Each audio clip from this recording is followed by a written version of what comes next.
You know the law. Greeners can't have guns.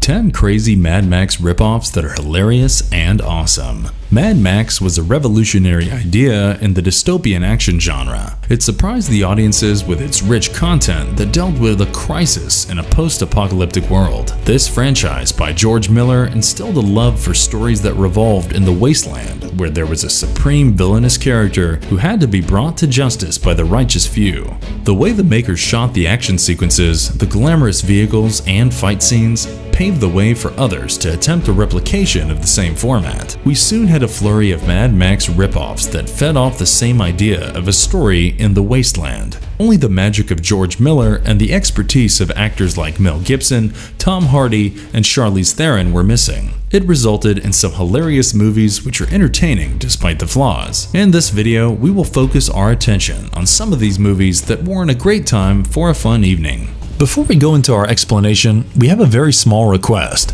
If you like our content, please support us by subscribing to our channel. This is a small click for you, but for us, it means a lot. Thank you. Let's begin. I bid 5. It ain't good enough. Not again. Hell Comes to Frogtown, 1988. This movie is premised on the aftermath of a nuclear war that killed a vast majority of the world population and made most others sterile. The USA is being run by a female faction, and Sam Hell is their prisoner. The wasteland is ruled by mutant frog-like creatures, and there looms the threat of extinction for the humans. Hell is tasked by the female government to rescue some fertile woman from the harem run by the evil mutant leader. Just like the goofy plot, the movie dwells on a lighter note. The special effects are admirable, particularly that of the frog-like creature, but the acting by the cast is rather mediocre. You might like the interplay between Sundell Bergman and Roddy Piper, who plays Hell, but that's just about as far as acting is concerned. The film begins with a hilarious 30 minutes, and just when you thought things cannot get funnier, you will hear William Smith's voice behind the masks. Watch this film because how often would you see a three-peckered frog king as the villain?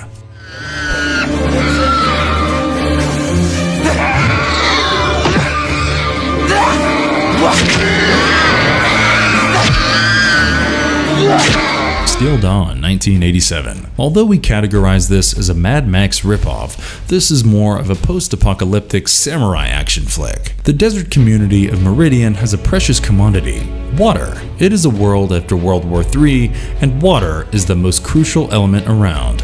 A mob threatens to take over the water supply of the town, and they hire Nomad to fight back. How he prevents the water baron from taking over is what forms the basis of the story. The story is an imaginative and futuristic take on the classic Western genre. The cast speaks for themselves with the likes of Patrick Swayze, Lisa Nemi, Anthony Zerbe, and Brian James. Patrick in particular steals the show with his unique role as Nomad. The sword fights are excellent and are sure to keep you at the edge of your seats all throughout the film. The same guy who did the music for Mad Max and Mad Max 2 is the composer for this movie, and this adds a similar ambience as Mad Max. The chemistry between Patrick Swayze and his real-life wife Lisa Nemi is drool-worthy. The movie is pure nostalgia, and it would be a pity to miss out on this classic.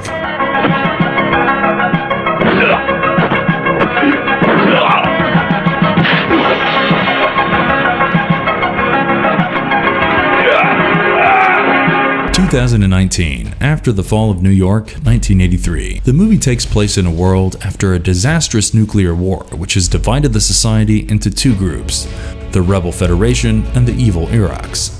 The only fertile woman on the planet is trapped in New York City, and the Rebel Federation sends in a mercenary to rescue her from the lands of the Iraqs. As you would have guessed already, it is not going to be an easy mission. The film is no classic, and it does not pretend to be so. It is meant for the B-movie fans who love the rampant violence and cheesy plots. The special effects are not the best in the business, but you cannot expect more with a limited budget. The movie is filled with action and has elements derived from Mad Max and Escape from New York. The characters are lovable, and you will soon find yourself rooting for their heroic mission. Michael Sofkeef does a decent job as the protagonist, although the same could not be said about the rest of the cast, who do as much acting as a rock in a mountain. As long as you don't take things so seriously, the movie can offer you with some hilarious entertainment.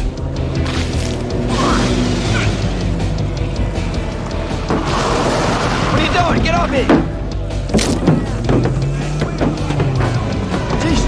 Dead End Drive-In, 1986. Imagine a world where the undesirable are put into concentration camps. Horrific, isn't it? The movie deals with the concept as they show a futuristic world where the unemployed and undesirable youth are kept in drive-in theaters which serve as concentration camps. The prisoners have no motivation to leave the premises because they are fed and provided with music, drugs, and exploitation movies. Things change when they bring in a guy named Krabs along with his girlfriend, and unlike the others, he plans to break free of his prison life. Underneath the laughable plot lies a deeper implication. It brings to the fore a character who identifies the fake paradise, and the movie actually makes you think. The plot is haunting due to the concept of a fictitious scenario that could be so terrible. Ned Manning pulls off a great performance as Krabs, and others like Natalie McCurry throw in their weight as well. Besides the social commentary, the movie is rich in some well-used special effects and the high-speed action that ensues through the film. If you choose to be adventurous enough to try out this obscure flick, you will actually be pleasantly surprised.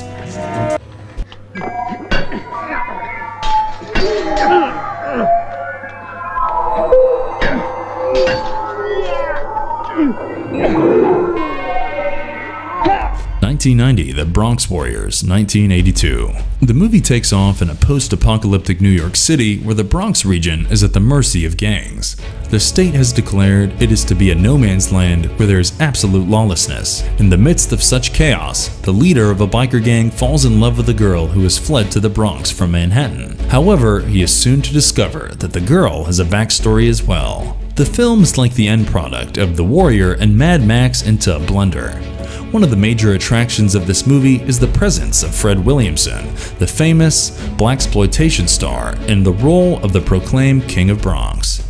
Mark Gregory is not very convincing in his role as a bike gang leader, but Vic Morrow does justice to his part. The comical gangs induce much more laughter than fear. The explosions and fight scenes are the only noteworthy moments in the movie that has some cool moments, courtesy of Fred. If you watch this, try to get the uncut copy because the US version has some missing scenes.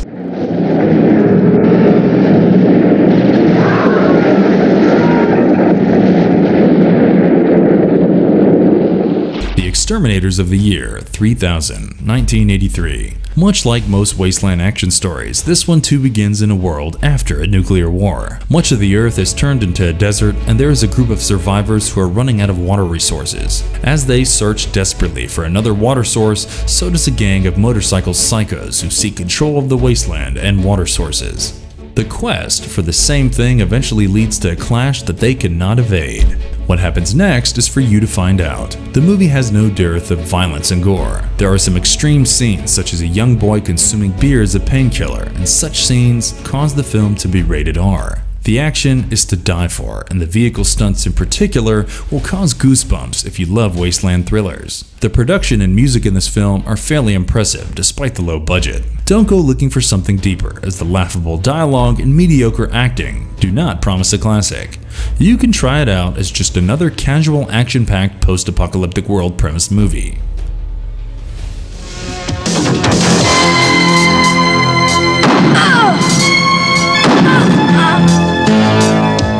Phoenix the Warrior, aka She-Wolves of the Wasteland, 1983. You can't go wrong with scantily clad women battling amongst themselves. Phoenix the Warrior takes heart from this theory and focuses the plot on these beautiful women with big guns and long hair. They might be short on clothes, but bullets are in plenty and they take on each other in various junkyards of a wasteland world. They are trying to find the last man who is on the run.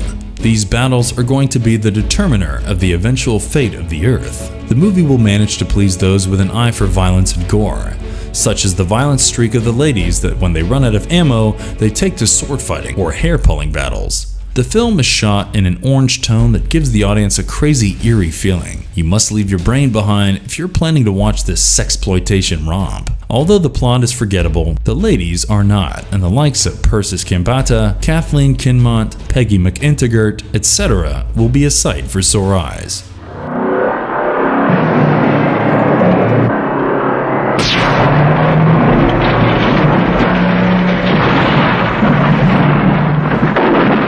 Storm: The Destruction of Jared Sin, 1983. The whole setting of the movie is on a desert planet where a warlord named Jared Sin is trying to become the messiah of the tribe of mutants. The protagonist of the plot, Dogen, rescues Diana after her father was killed by Sin. They try to locate the hideout of this warlord, and Rhodes helps them to find the Lost City. But vengeance won't be easy because the warlord is protected by his Cyclopean minions. Can they emerge victorious despite all odds? Watch this entertaining movie to find out. The film does explore the nonsensical and cheesy stuff, but it is still extremely enjoyable. It is not meant to be taken seriously, and that is evident from the kind of outdated special effects that have been used. However, for a B movie, the acting is surprisingly good, with the likes of Jeffrey Byron, Kelly Preston, and Michael Preston performing out of their skin. There are some fun vehicle fight montages, and the overall action stands out for this film. The ending might leave you asking for more, and maybe the makers planned a sequel that never panned out. Overall, this is one of the Mad Max clones that has a similar desert car chase action-based storyline, and the fans won't be disappointed with the entertainment on offer.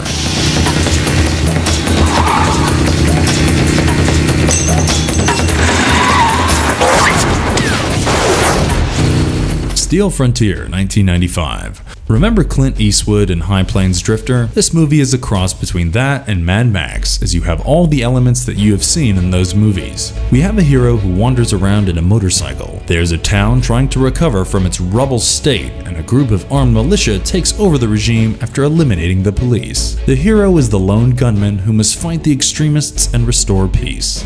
Steel Frontier does not have the best of actors or the most original plot, but it does score high on the action aspect. The action scenes are gripping and can make it worth watching the movie. Considering B-movie standards, the characters are well written, and the exhilarating turn of events is sure to interest the viewers. Brian Huckabee as the Chicken Boy is surprisingly good, as you have some mediocre performances from Joe Lara and Brian James. In the end, it is all about the chase scenes, explosions, gunfights, and the mindless action-packed content that they deliver. Come on, what are you waiting for? Good luck, friend.